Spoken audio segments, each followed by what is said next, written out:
right, we about to get it started. About to get it on. Here we go. Late Ill Kid at one year, holding it down, bring that street geek and nerd soul. What is up, my people? Today all year, coming with another wonderful episode of That's Right, Beast Vibes Life. We chilling. We gonna kick it, have a good time because we it's not exactly hip hop, but we gonna get, trust me, just flow with me for a second. So right over here, you know who it is, the one and only illustrator du jour, Takia Marie.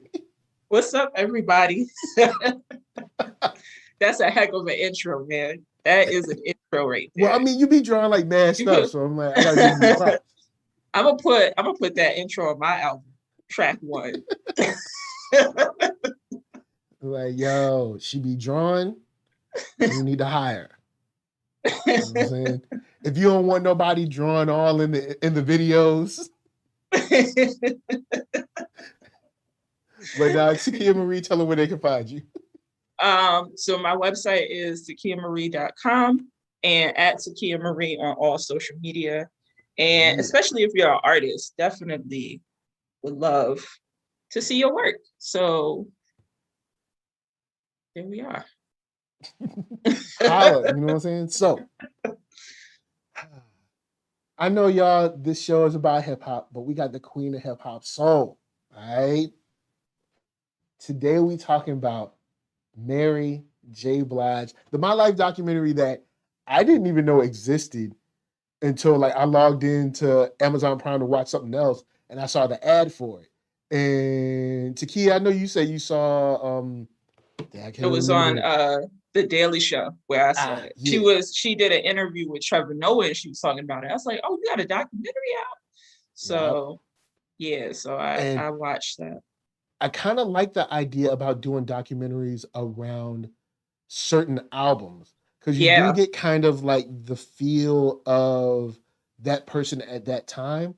So I thought it was kind of cool because, I mean, of course, you know, Mary J. Blige has had a long career. So like trying to do like the life, and plus her career isn't over. So like trying to do like the life and times of it would be hard to do. But covering a certain feeling that you had at one album actually works pretty well. So I dig that, and I'm glad that we got to see it. Now, before we get started, I'm gonna let y'all know I've been loving Mary J for a long time. All right? So this is gonna be an appreciation post, and we're gonna talk about the documentary. All right, you know what I'm saying? We ain't never met. We got a chance to meet like once. She don't know, but she don't know. But I was outside when I was at another office when she was doing the show. She was doing, I think she was on Chelsea Handler or something. I was in the next studio. And I was like, oh, Mary J over there. I said like she ain't no NERDSoul. Right. but still. I was like, oh, Mary J over there. You know, ain't the right thing about you. But in my mind, in my mind, I would have walked up to Mary and be like, man, I appreciate everything you've done for the culture, for music in general. She'd be like, word. Feel the same really? about you. I feel the same way about you. That's how you imagine that going down. Yeah. And then I listen to NERDSoul all the time. I'd be like, all right, well, you know, you have a good one. I'm glad I got a chance to meet you. I start walking, right? And she'd be walking. I'd be like, oh, snap, we going the same way? I'd be like, oh, what? In my mind. So just let you know. In my mind, she'd be like, oh, well, what? You know what I'm saying? You know, why don't we share a cab, share an Uber or something like that? I'm like, all right. You know what I'm saying? But in my mind. So anyway. Wow. So she gonna name her next album after you? My Life with NERDSoul.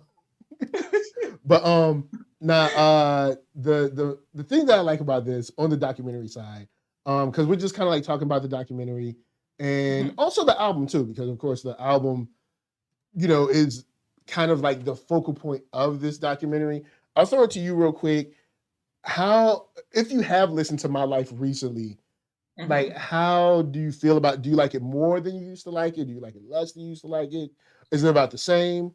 So actually, I was listening to it a little bit earlier before we did this because I hadn't listened to it in like, and I would say a good few years, like a good number of years, and it brought me right back to when I first heard it. Like, it's still a really, really dope album, and you know, some of it is nostalgia too for me, because I remember when I heard that album, I remember riding around Queens with my cousin, and she used to play Mary, and she used to play TLC and Brownstone and all these shouts to Brownstone. Brownstone, right? So when I heard it, like, it took me right back in like that old New York sound, and 90s sound. And just the thing, like her, you know, in the documentary, they were talking about What's the 411 and how my life, she upgraded, like she literally upgraded. And I remember Puff was saying that, you know, everybody was hitting him up like, oh, the sophomore curse, the second album curse, you think it's gonna get her, you think it's gonna get her. And then she made My Life is probably considered her best album, like her Illmatic, you know?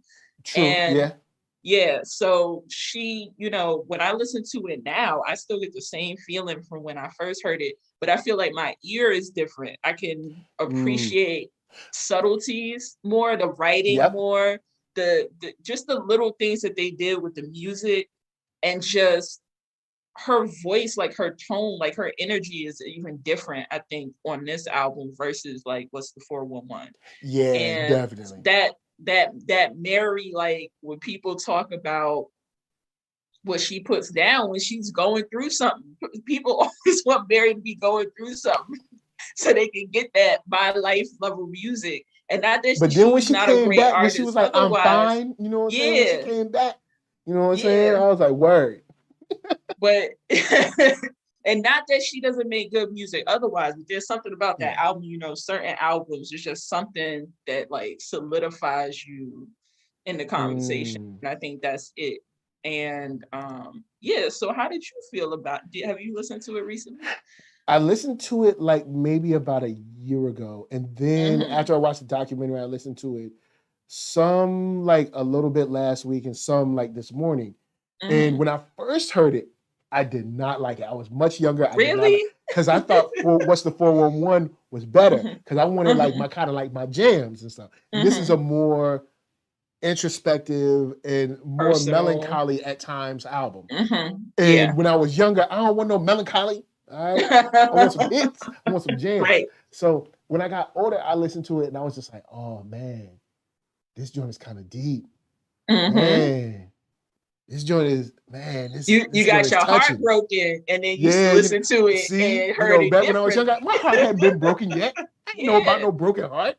You had to go through some pain.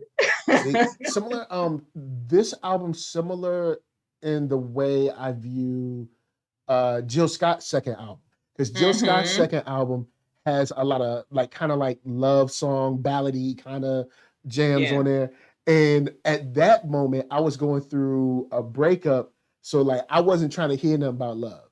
So like Jill Scott's second album, when it came out, I was like, I listened to it. I was like, this thing is trash. And then a couple of years later, I listened to it and I was like, this album is great. Yeah. You know, you was going through something saying Jill Scott album was trash. You know, you was going through something. I hate this song. I hate this song. And I hate this song. And then back when I was over it, I listened. I was like, oh man, this album is great. Yeah. My heart, you know, I won't go through it no more. But with Mary, I just noticed how like, wow, this is deep. Oh man, this means so much. Oh, like just the melodies and stuff, and like kind of like the pain in her voice and everything. Yeah, it just really hit in a different way than when I was younger. I was like, I don't know, man. I think What's the 411 is better. Even though a lot of people were like digging My Life, but I was just like, I didn't get it. But now I'm like, yeah, you know what? This one I think I might put this over What's the 411 now. Even though What's the 411, I consider a classic. I think this is more classic because I think this has more emotion in it than What's the 411.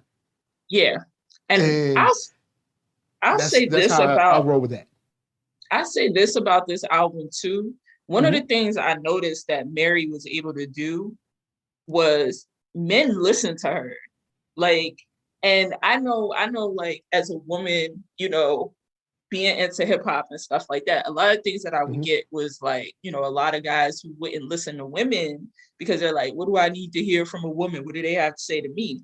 And Mary had them like like feeling their pain, like getting in touch with, because I know growing up, I would hear men listening to this album and like, yo, Mary is dope. And I don't know if it's because she was able to fuse hip hop and R&B so effectively. So like you had like the classic, like with Method Man on there. She was working with Puff. She was, you know, she I mean, she was kind of like the go-to for a lot of rappers when they needed, you know, kind of like that ballad or that voice, like smooth it out a little bit. Yeah, to smooth it out a little bit. So, you know, I feel like she was very much appreciated in hip hop, just like Lauryn Hill, I think is very much, at least for Miseducation, was very much respected. And so, you know, I think Mary kind of like, she kind of traversed, you know, into different things. And she did it all just like telling the truth. That's what it is. She made it dope to just tell the truth. Tell the truth about what you feel. And especially when you're talking about mental health issues within our community, which is something we don't ever talk about. Yeah, it's weird because I know we need to talk about it, but I also understand why we don't. Because there's so much stuff that goes on, and like when family ears is also listening, people that ain't family is also listening. So we don't want, you know, if we could say, we're gonna do a live stream and only us go and hear it, it would be different. But we know this stuff gets picked apart, it gets put to someone else, and then, you know, so I kind of understand in some ways, but she definitely kind of like left it all on the record.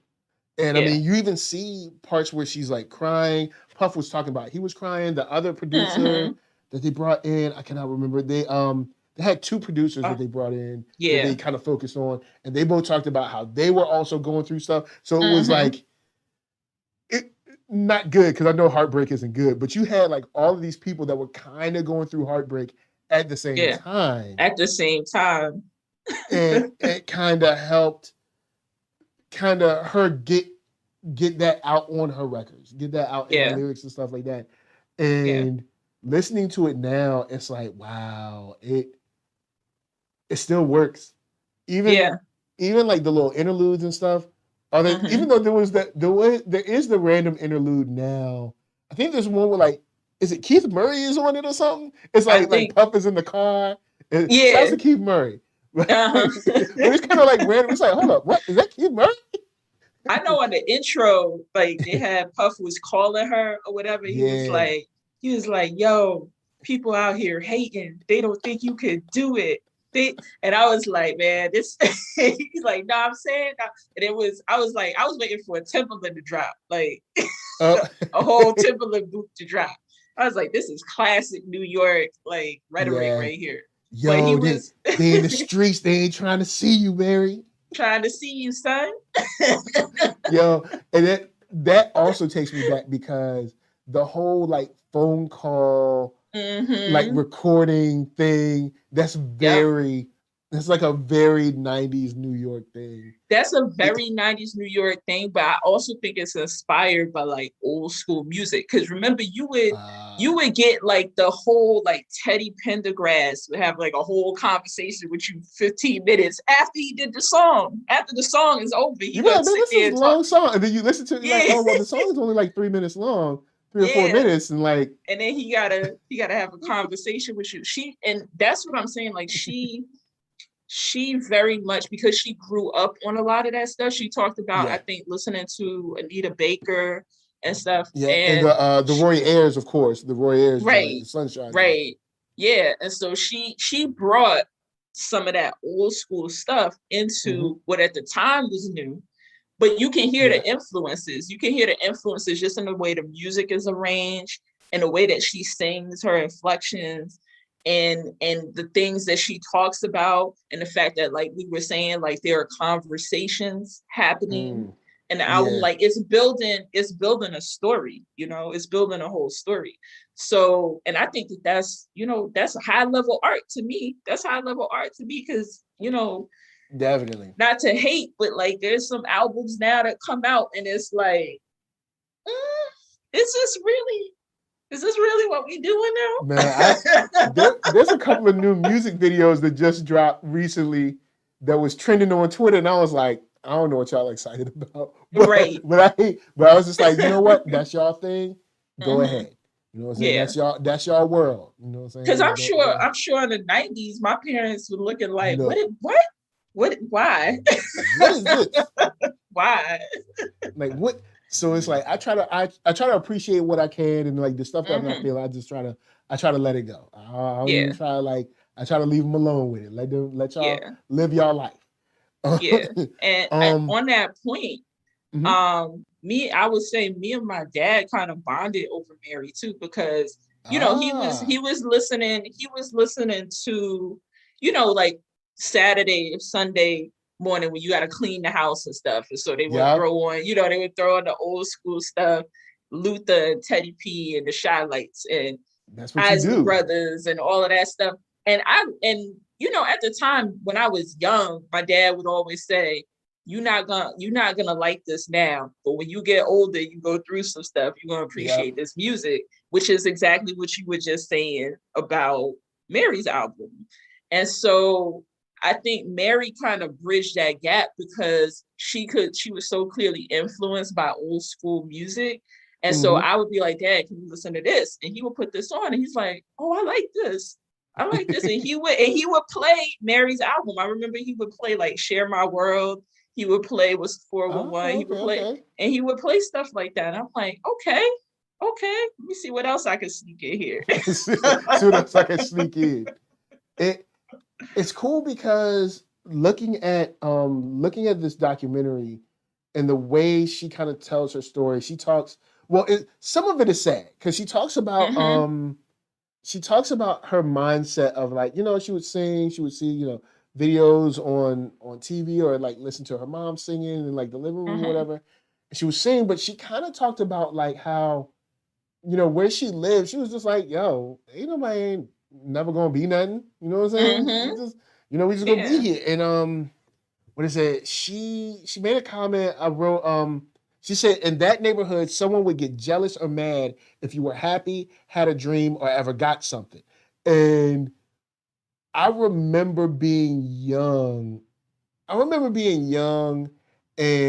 of course, I didn't grow up in New York, but I mean, there's some things that are translatable to just when you living in not the greatest conditions around, you know what I'm saying, around us, there's a certain mentality that gets around it. You know what I'm saying? Who you think you are, who you trying to be. And I remember literally hiding the fact that I was on honor roll. I remember that. I remember like people be talking about their grades and stuff, and I just wouldn't say anything. Maybe because like I'd be happy, but I remember, hey, last report card when I was happy about this, I got clowned on. So let me just chill and be quiet. Yeah. And so it's like, I was just like, you know, I know there's many kids that went through this type of stuff that, you know, you want to be like, oh man, you want to be happy. You want to have a dream. You want to have goals or something. And people are like, man, you don't try to hear that. Hear your goals. You know what I'm saying? If you was a smart kid and you was getting good grades, people would clown you. And I'm gonna be real with it. It was us. It was us clowning each other, which is a whole other, probably a whole other conversation as to why that happened. And there are legitimate, valid reasons why that happened.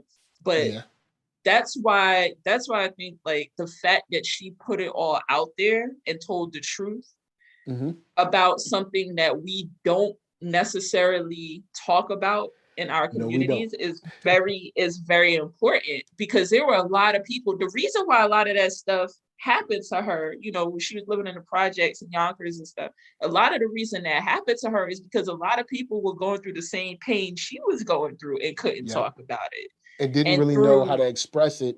And didn't know how to express it. Sometimes you don't even know how to even just articulate it to say it.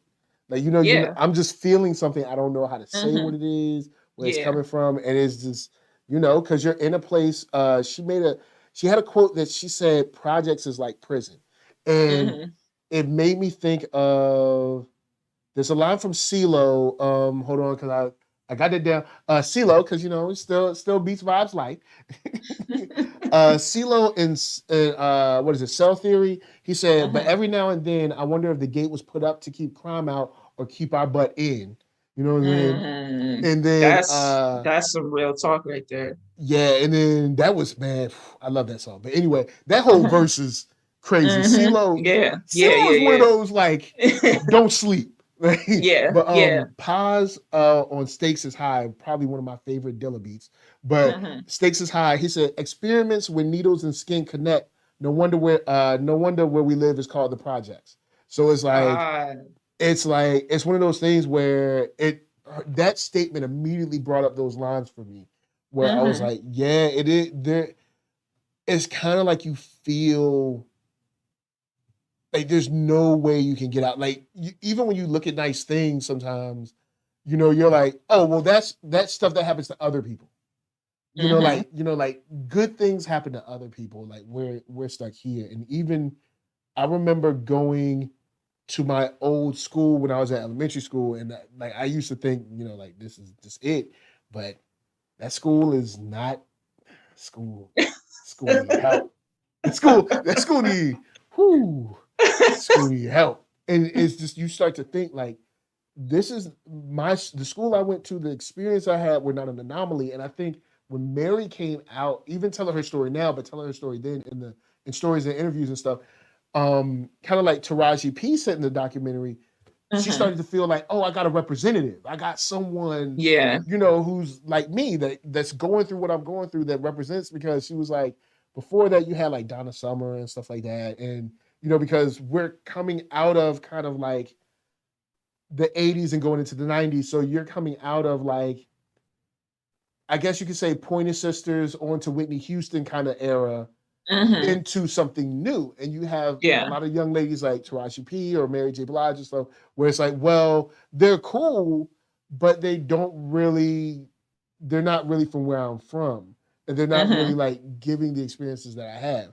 And that's why I've always seen Mary as like the ultimate. There's two. Mary's like the ultimate, like, just like around the way girl, like the girl that I would see on like getting on the city bus, going to school. That's like, she's her. She's that girl. And then Aliyah, rest in peace, was like the ultimate girl next door. Like she was like the girl around the block. It's like she was cool. Everybody knew her. And like Mary J just like fit.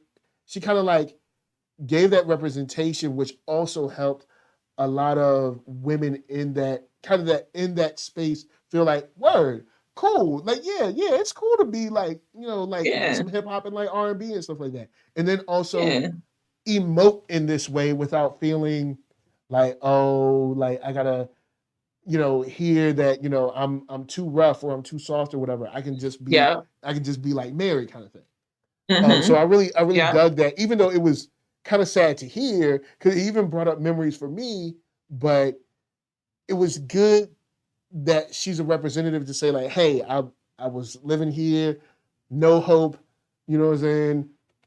And around people that are just like, yo, look, you better not dream or hope for nothing, and still have a way to kind of get that pain out. And then even after she was kind of like blown up, like saying like, hey, I was in pain. I was drinking the pain away. I was doing this, it was good to, not good to see it, but I mean, it was necessary, I guess, to see that. You know what I'm saying?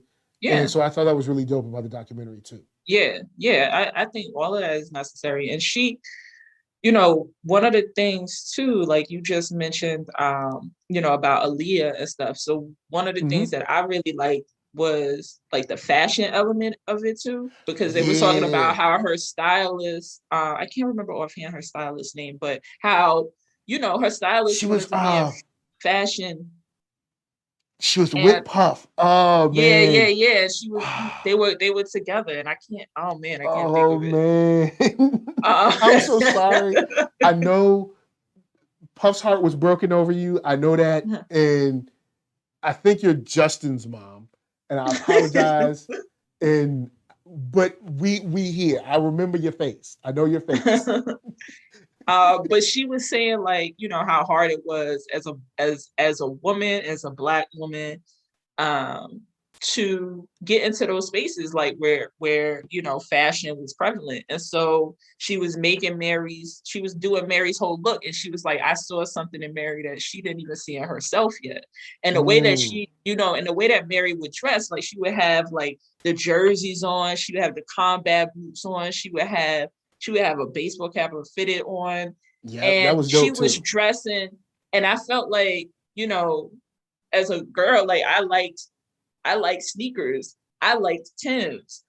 You know, I hated heels. Like like that kind of stuff was dope to see, because like it was like, oh, you can still be feminine and dress like that. Yeah. Her and Aliyah, and I would say even to an extent Left Eye, made me feel like, oh, you can be like both worlds. You can be both worlds. You can be definitely those three. And it's that goes to show there was something about the 90s in that, you know, because you had Aliyah, Left Eye, and which they had different sides, but a very like a weird Venn diagram of like, I'm feminine, but I'm still like laid back. I'm not maybe prissy is the word. You know, not like prissy at all. Like I'm not down prissy. to earth.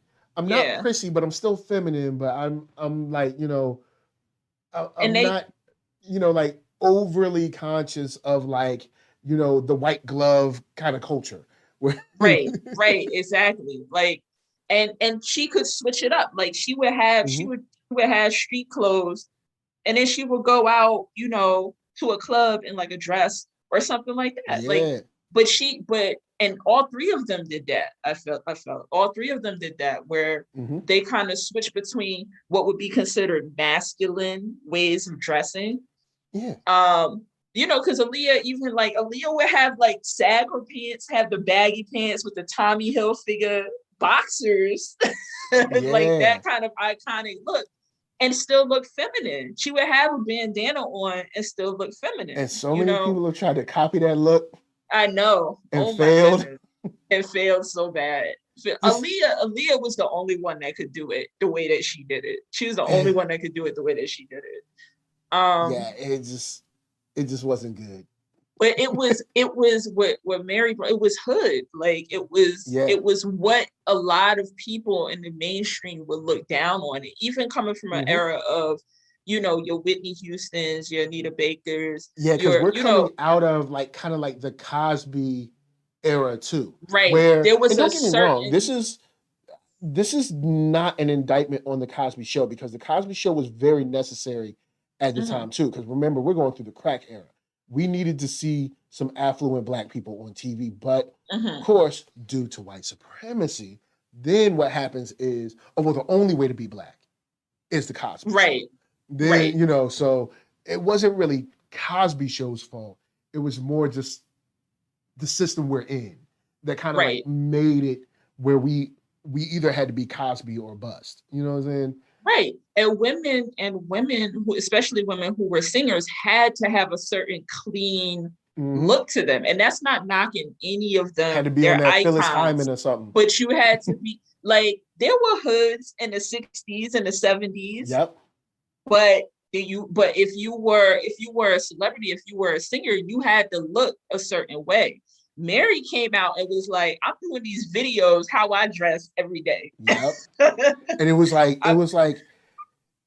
like very reminiscent of any girl that I would see, because when I was in elementary school, you would take like a city bus. And I'm sure like in New York, y'all all take the city bus or subway or whatever. But like there's certain areas where you would be on like the yellow school bus, like the traditional, or the city bus. So when I was on the city bus, I would see, this is the same kind of girl that I would see going to Marshall, which was the college around where I lived.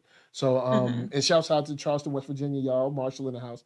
But you know, kind of like sneakers, sweatpants, hoodie, the earrings, the big old, You know what I'm saying? But the door knockers. Yeah, she's still wearing those. She's still wearing them. But it's like that. The funny thing is, growing up, that's what became kind of like, I guess, like attractive or sexy to me when funnily when like a very young age I moved to Virginia, and it's like very different. Like no girls are kind of like dressing around like that around where I was living. So I was like, this is weird.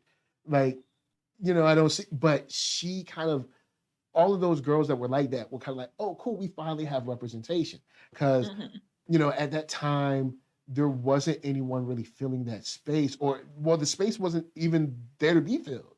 So she not only broke ground, but then also gave a voice to, like, you know, to Raja P and stuff. And without, like she said, giving us a face and a name and being ghetto fabulous.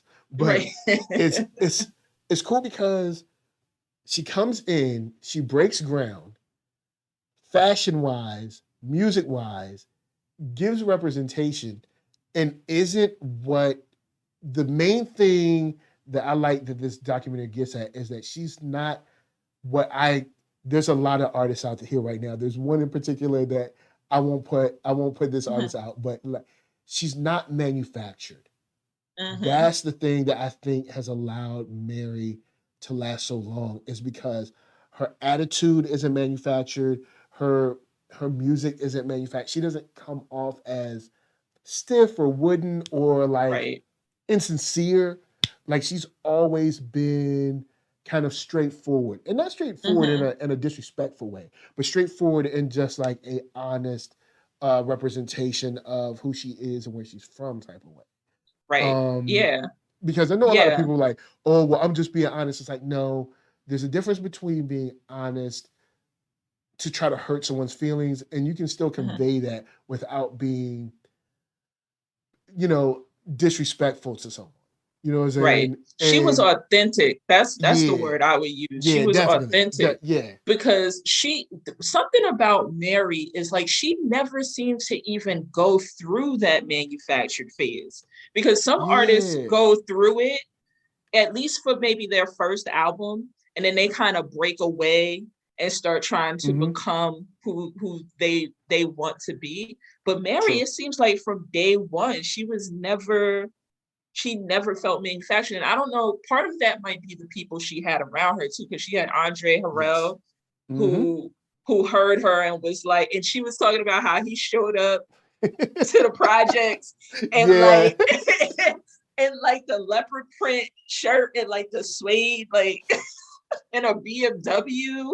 And she was like, oh my God, they're gonna kill him out here. She was like, yo, come in.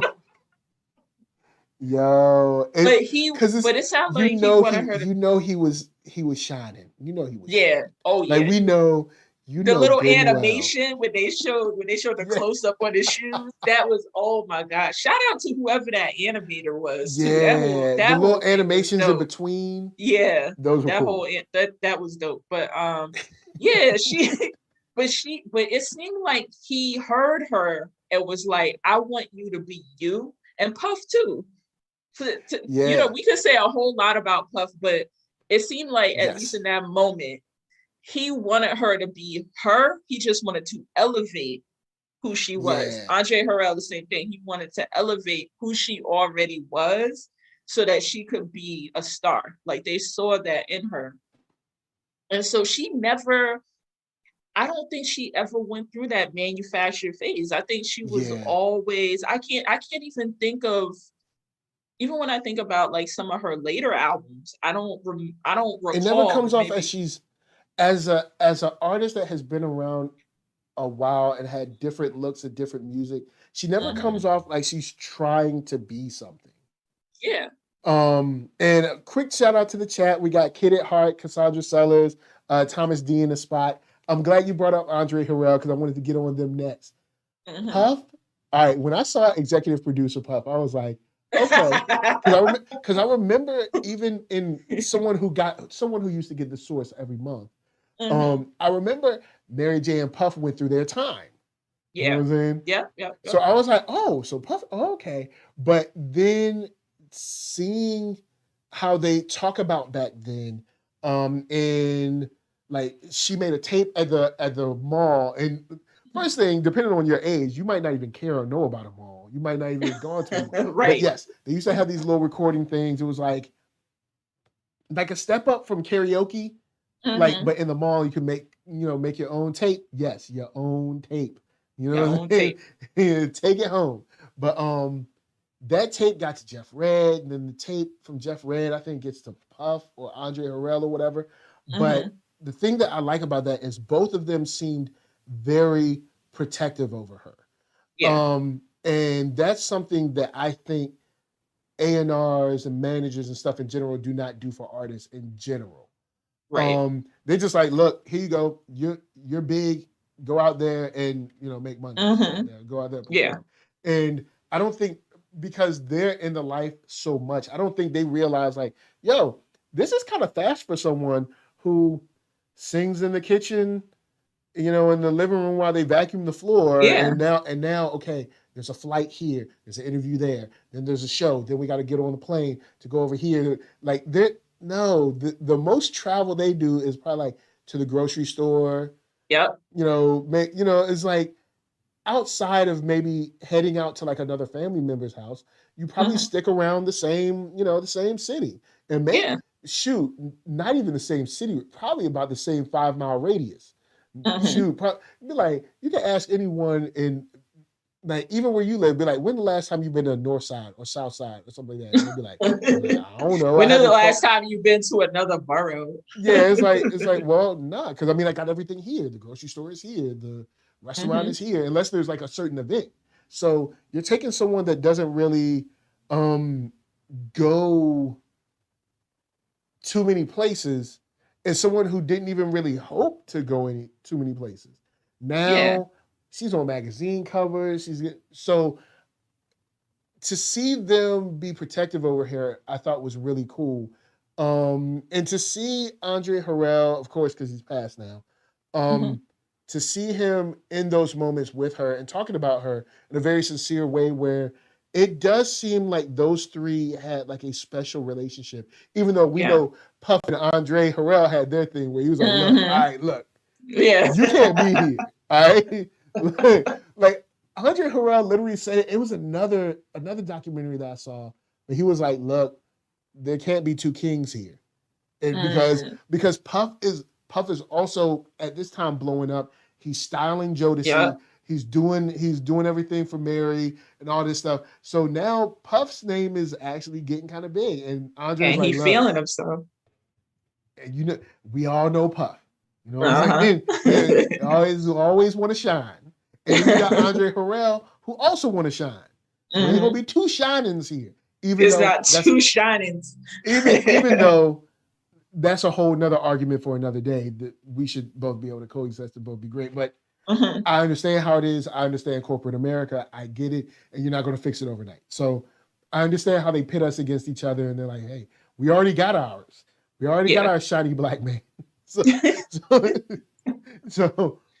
seeing how protective they were, especially when like she was going through the whole thing with KC and drinking and stuff, and seeing that they stuck around and didn't just leave her, just like to her own devices. They still checked in, they called, stuff like that.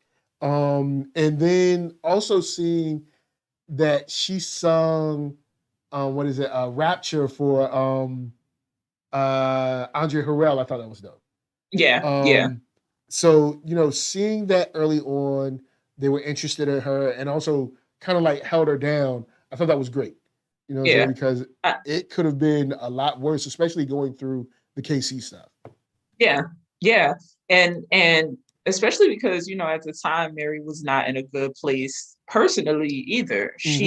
It would have been very easy for somebody to take advantage of her, I think, at the beginning of her career, because she said it herself. She didn't even expect for any of this to work out, at least at that time. I'm sure she grew into the person who developed that confidence, but at that time, she didn't think she was going to make it out. She didn't think she was like, all right, I mean, I guess we'll do this. Let's see what happens. Like, okay, well, you want me to sing? And then just out here being dope. But the sad thing is, there are so many, amazingly talented, whether it's, financially, academically, scientifically, whatever. This kid's doing all kinds of amazing stuff on all ends of the spectrum, but you have this idea. Even Pharrell talked about it, where he was like, when he grew up, you're like, you don't get famous. Like you just, yeah. He was like, yeah, I always, had a great imagination. I always loved skating and making music, but he was like, you don't, you just don't get famous. You don't get rich like this. You just don't. And seeing that also kind of like translate to the same feeling here, we know that there's something wrong in the system. If there's someone in Virginia that's approximately an 8-hour drive from New York. If you're moving, you can make it in like 7, but you know what I'm saying? But depending on how that tunnel is when you get to it, but like for someone to be that far and feel the same thing in their youth, you know that there's a problem in the system. Well, the system has it how they want it, but we know it's a problem when our children are coming up saying like, good things don't happen to me. Like good things happen on TV. That happens to TV people. Like, and it's like, no, you are incredibly talented. You can follow this and it can be something amazing for you. Right. And that's why Mary, what she did and her image in particular was so important. And why her putting that, what she was going through, talking about suicide and depression and all that kind of stuff and drug use and all that kind of stuff openly, not even just in the music, but just like open. She's always been really open about talking about that stuff. It's not even like it was just for this documentary. And so for her being open and talking about that was really important, because I know like we were just talking about why it is that we don't talk about those things. And it breaks down to, it's a white gaze thing. That's what it is. It's the white gaze over us that's like, oh, see, we told you they was like that. We told you they was like that. But what it is that when she brought Yonkers with her on her albums. She brought Yonkers with her in her music videos. And I can't remember who it was in the documentary that said it, but they were like, I think it might have been Taraji, where she said she made us human. She humanized us. And that was so important, because part of the reason we can't heal from a lot of those traumas is because of that white gaze, and we don't talk about things because of that white gaze. And like you said, you want to keep it in house, you want to keep it with family, but we don't even talk to each other about a lot of the stuff that's going on, because we're so scared of looking a certain way. And so that's why it's so important when somebody like her is honest, like, no, you hear a lot about musicians, no matter what race, dealing with drug use and dealing with things like depression and suicide and stuff like that.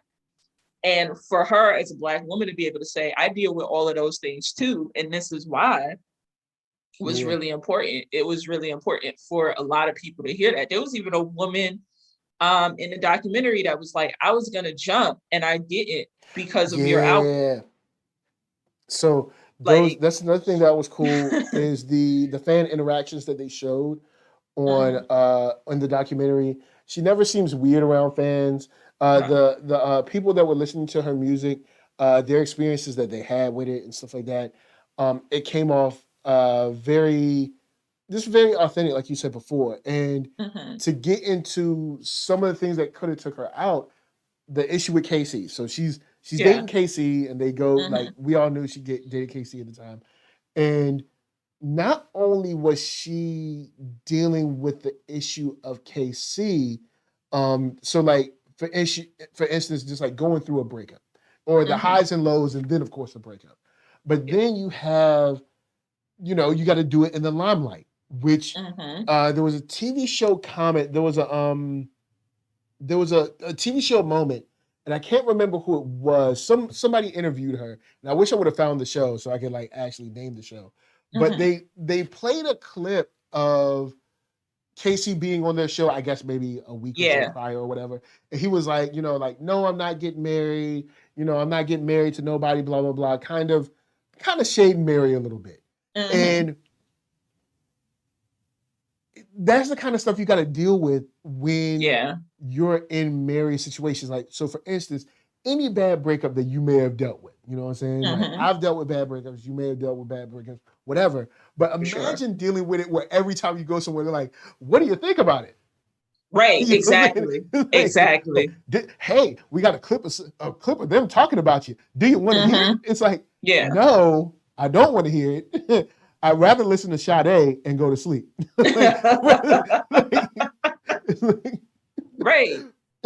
Right. Then having to deal with that fame and everything. On top of that, somebody is all in your relationship. And that woman knew what she was doing when she played that clip. That was foul. What she was doing. When I saw that, I was like, yo, that's kind of foul. But then at the same time, I'm thinking of the time when this is going on. This is the time when you have the rise of kind of like the shock jock. So you got the rise of kind of like the Wendy Williamses and the the shock jock era of like, anyone who wants to have that like electrifying moment, even if it for some people involves getting beat up on camera, like like they want that moment. So you have that where she's coming out of where even she said she was being manipulated into kind of like dumbing herself down. And what did she say? She said dumbing herself down or playing herself down so she doesn't think she's special, so that she can be with you meaning KC. So that's a lot. Yeah, that's a lot to be dealing with, on top of drinking, on top of fame, on top of, running around crazy schedules, whatever. But then you have to make sure that you're not too good, because you don't want this other person to feel bad. You know what I'm saying? And this is not to give y'all too much advice, but if you have to make yourself like, whack so that someone can feel good, that ain't the one. That's for not you. The person. That's not the person for you is the one that like sees you being dope and they're like, go be dope. That's the one for you. Right. You should never have to make yourself small. So you're dealing with that, and then she's on television and people like throwing these things at her where it's like, yo, what?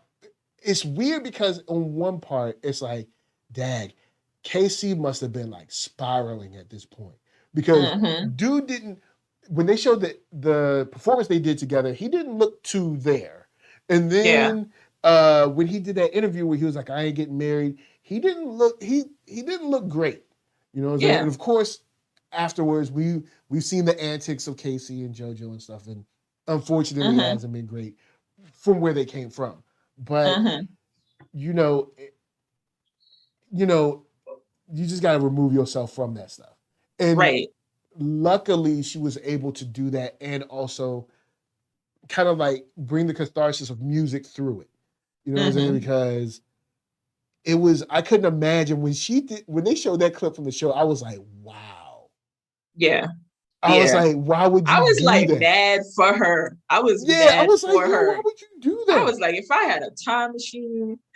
Because when they went through the questions, there was like, yo, man, look, we don't want to do any KC and JoJo stuff. And she was like, oh, okay, no problem. But I'm pretty sure on the back end, the producer was like, we got that clip loaded up for you. And exactly.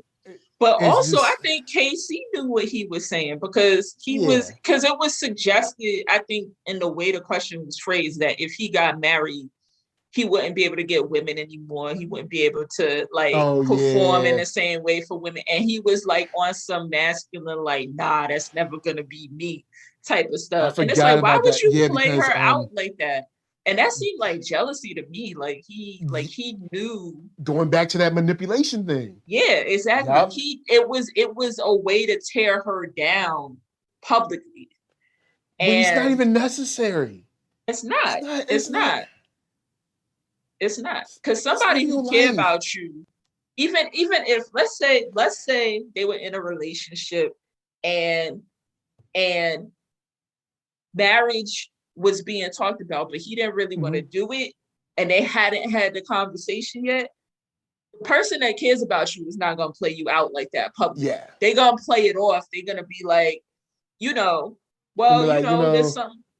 Well, I don't want to talk about questions like that, or I'll answer that when I have Mary with me or something like that. Right, exactly. Somewhere it's like, I'm not going to put her out like that. But you wouldn't embarrass her like that. You wouldn't embarrass her. And I thought that was trash. His whole that all of that was trash. The interview was trash. He was trash for what he said. Because he could, why would he say that? But then I kind of understand why, because it goes on to the unsung for Montel Jordan. Don't sleep, because this is how we do it. But anyway, you know what I mean? Some for the honeys. You know what I'm just saying? But he was full married, B, and the record company was like, no, you ain't. The record company was like, you single. The record company said, look, for us to sell you, you have to be single. So you single. You know what I'm saying? Oh, wow. And he had to operate like a single dude, even though he was straight up married. And so it's like you have this guy trying to live a double life because you have to, I mean, I guess I get it. I'm pretty sure there's been studies done, like men that are married probably sell less albums because women, of course, know he's unobtainable. Oh, no, I just feel like they wouldn't care. I don't know, but it's well, yeah, because there's women out there that do not care, and they will let you know they do not care. They will let you know and let your wife know that they don't care. Because and I'd say stay away from them. But even like as an R&B artist, you are selling a fantasy. That is your product. Like you're selling a fantasy. So you being married, it's a fantasy. You know what I mean? Like, I don't know. It just seemed like, and I'm not saying that they wouldn't care in a way like they're gonna try to go for him. But I'm just saying, like, when you at a concert and he pulling you up on stage, even though he's married or in a relationship, it's like there's an understand. You know what I'm getting at? Like, there's an understanding there that like there's a certain that it's real, but it's.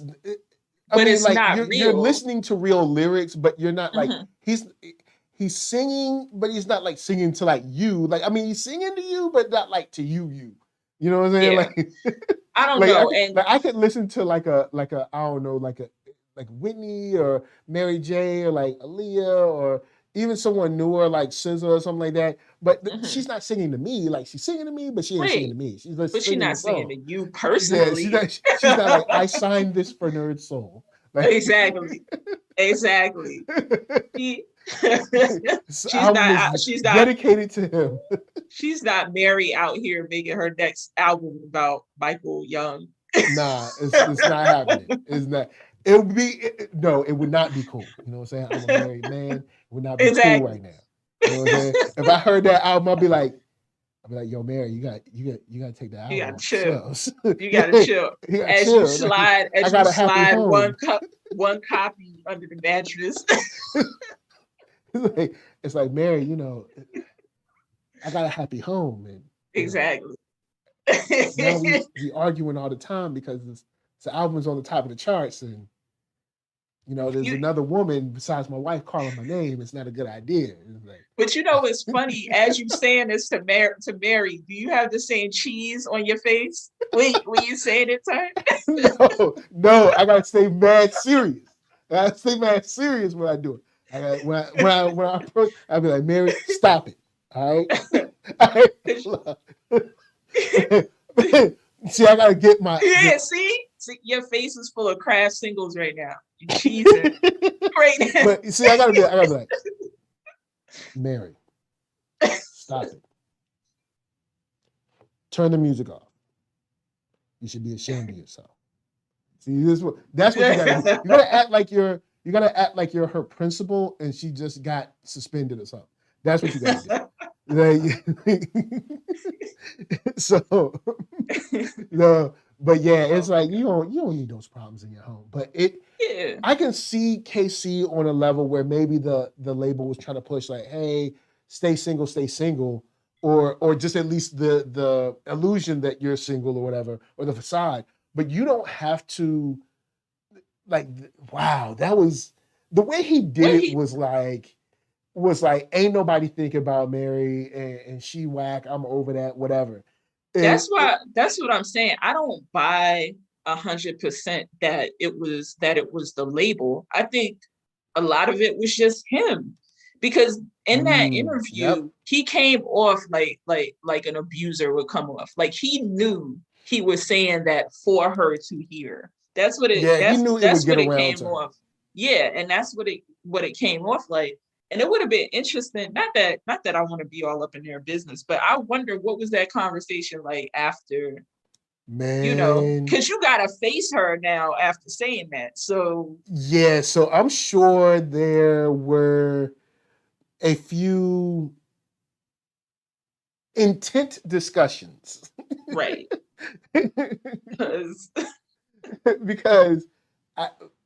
okay, especially if it didn't come from him, especially if he did the interview, went backstage and was like, hey, Mary, look, I just had this question. But when she saw it, that was brand new for her. I don't think she knew about that.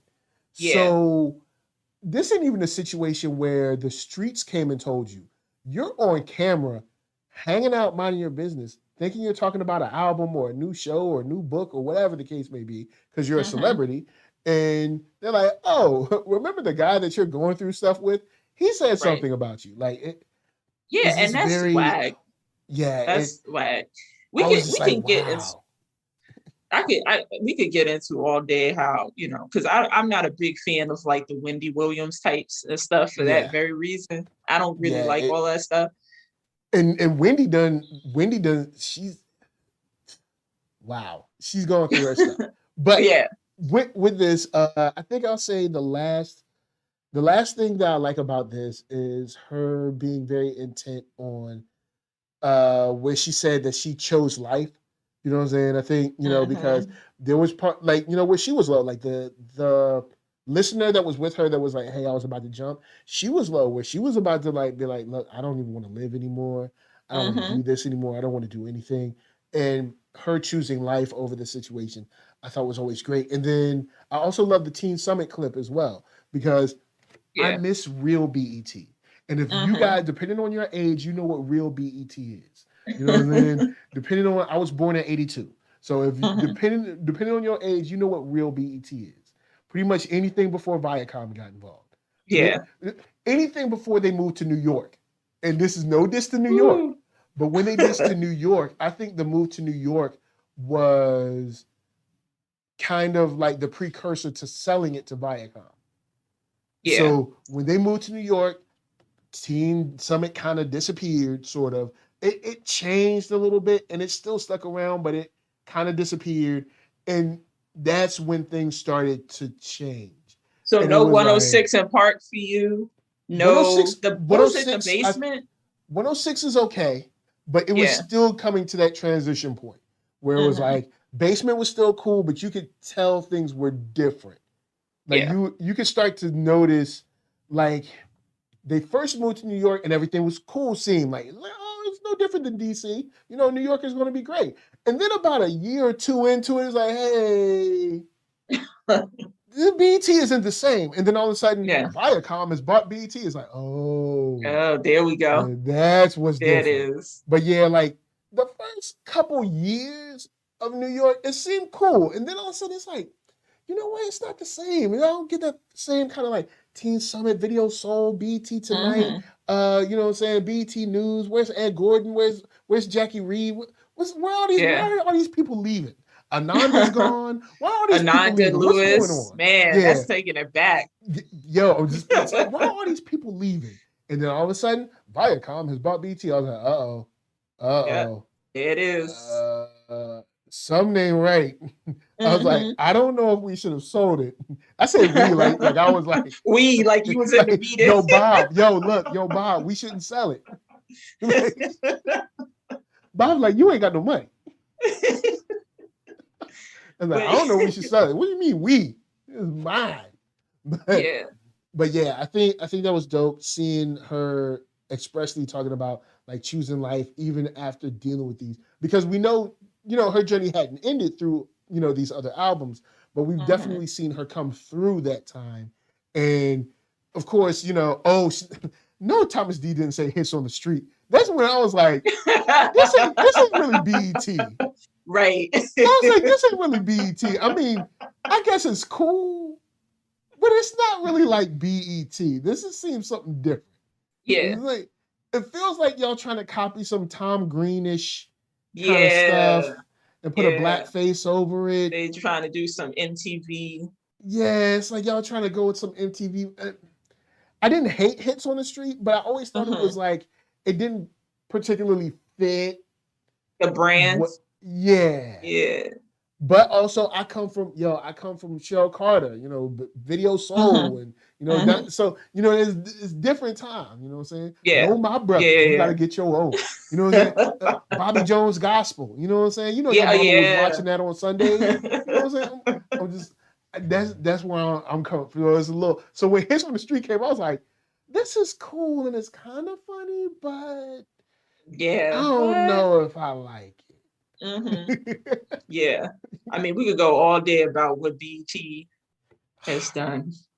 Wow. Or not done. Yeah.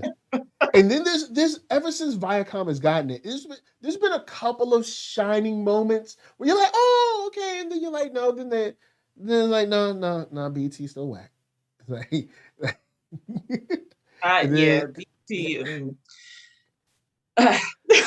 So with that said, it's a shame when BT now can only make you sigh. Like it's like BT.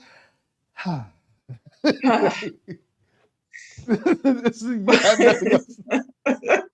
it used to be dope. Yeah, it used to be.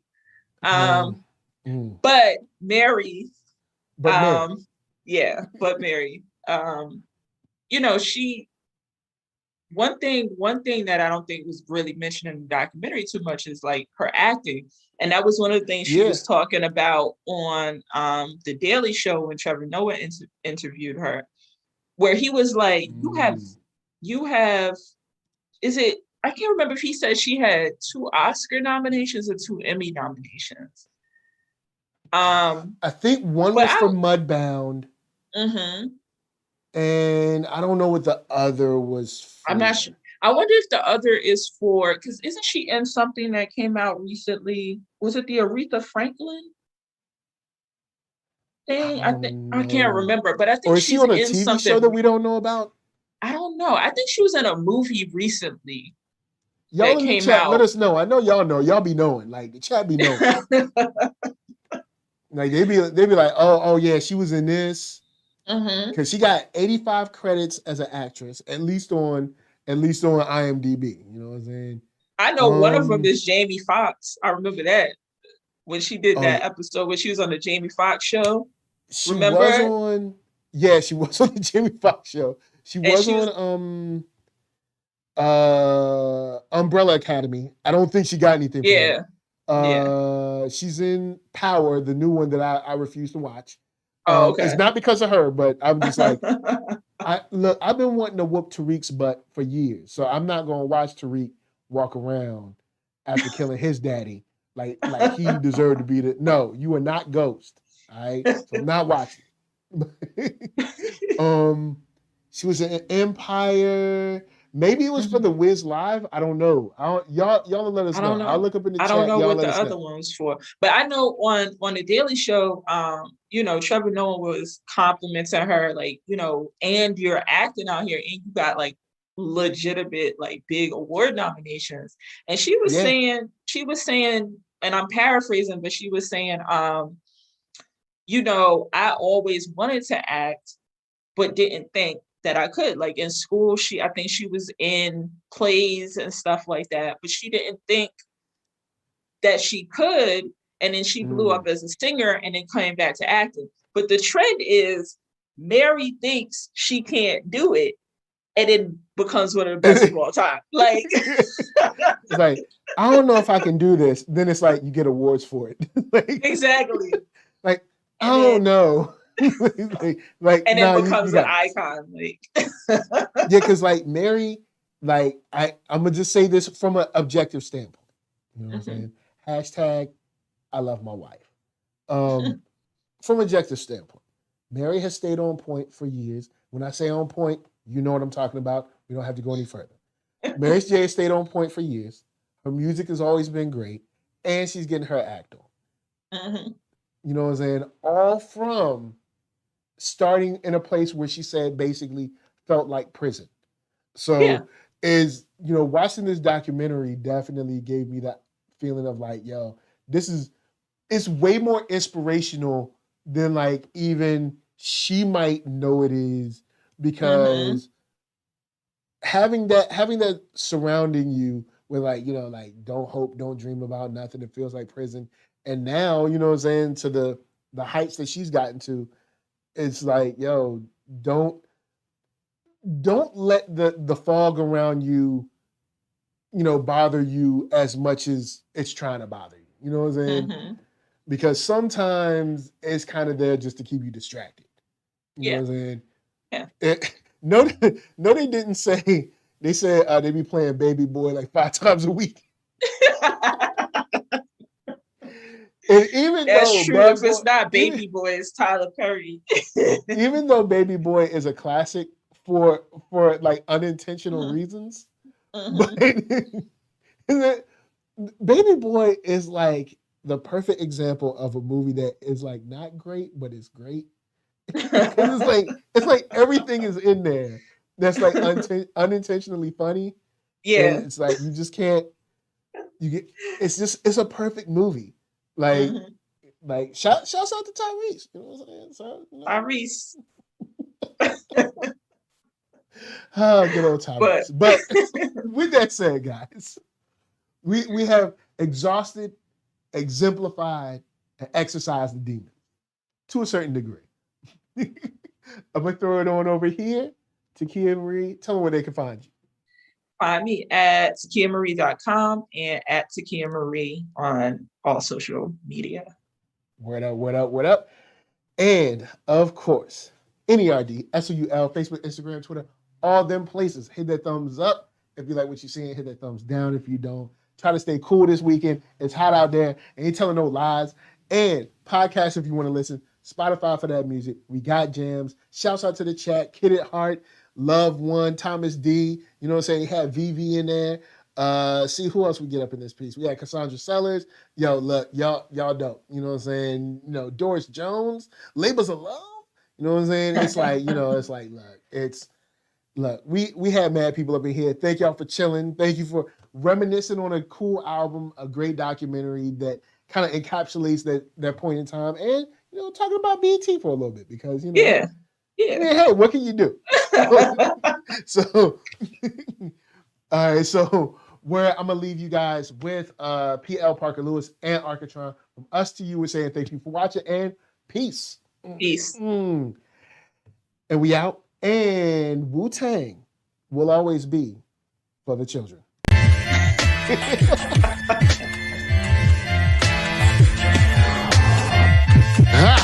I'm the man, yes sir, that killed the bear barehanded so the people won't forget it. Getting money for I would label the drink. I care what a broke nigga think. Just like the Parker Lewiz. Look, everything I do so cold. I can do this, both eyes closed. Too short, I stay on my toes. About that guap boy, anything goes. Help the bear if we outside. Help the bear if we outside. Still tipping, baby, nothing changed. I'm still grinding over here, yeah. Still sliding through my own lane. Shorty, nothing funny over here. Dallas rain everywhere around me. Dream to get money. Made it through the storm, living sunny. Dreams came true, now we eating. I got more dreams to chase, gotta reach them. Trying to put a team together like the Hunger Games. Everybody grinding cause we all came from hunger pain.